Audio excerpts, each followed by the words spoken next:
प्यारे बच्चों, good morning. इस क्लास में आप सभी का बहुत बहुत स्वागत है।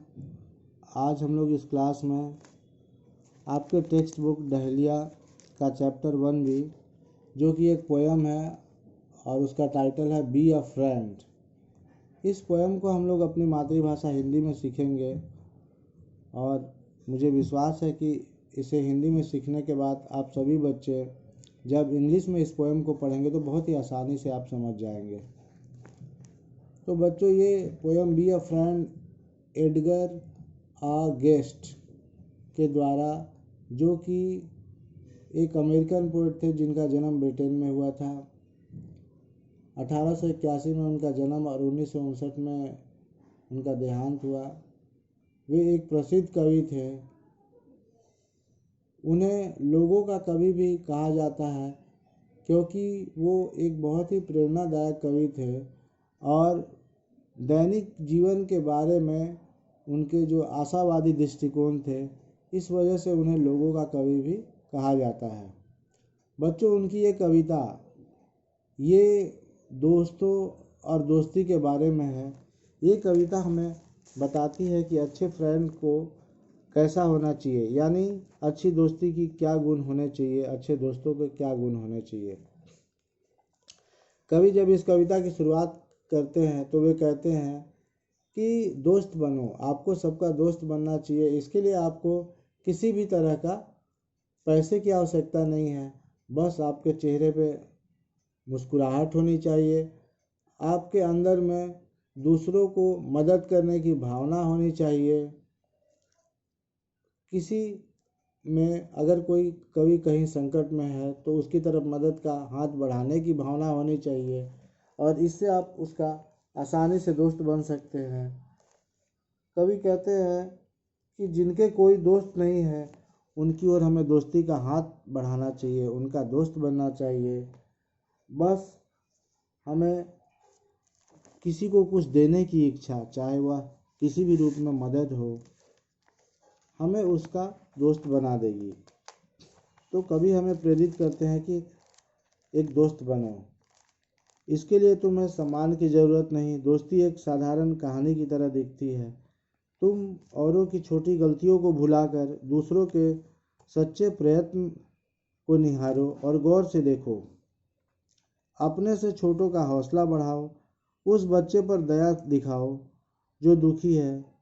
बस एक दोस्त का कर्तव्य निभाओ और तुम दोस्त बन जाओगे। तुम्हें एक दोस्त बनना है, तुम इसके बहुत फायदे भी हैं। ये फायदे पैसे में नहीं है जो कि चतुर लोगों द्वारा कमाए जाते हैं स्वयं के प्रयास से। कवि आखिरी पंक्तियों में कहता है कि यदि तुम ऊपर लिखी बातों को अमल में लाओगे तो पड़ोसियों से अधिक तुम्हारे पास दोस्त होंगे। तुम एक राजकुमार से भी अधिक अमीर व्यक्ति बन जाओगे यदि तुमने एक सच्चा दोस्त बनने की खूबी है या क्षमता है तो। इस कविता के माध्यम से हमें कवि बताते हैं कि असल में अमीर वो लोग नहीं होते हैं जिनके पास रुपया पैसा ज़्यादा मात्रा में होता है, बल्कि असल में अमीर वो लोग होते हैं जिनके सच्चे दोस्त होते हैं और वे खुद भी दूसरों के सच्चे दोस्त होते हैं।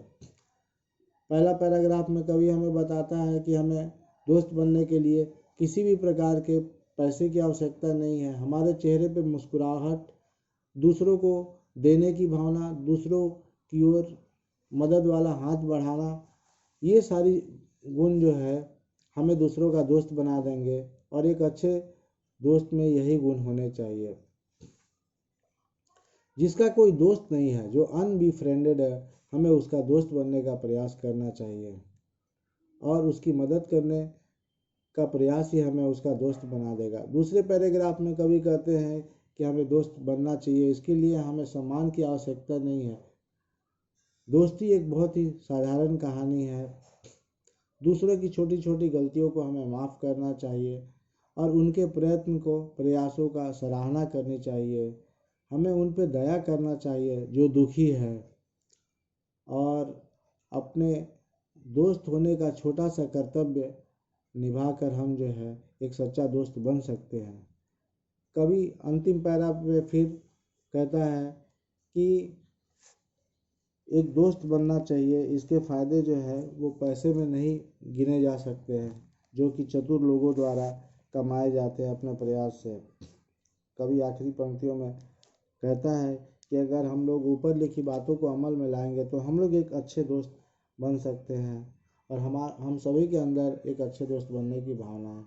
बच्चों, इस कविता में जो डिफ़िकल्ट वर्ड आए हैं वो है डिस्पोजिशन, जिसका मतलब होता है टेम्परामेंट।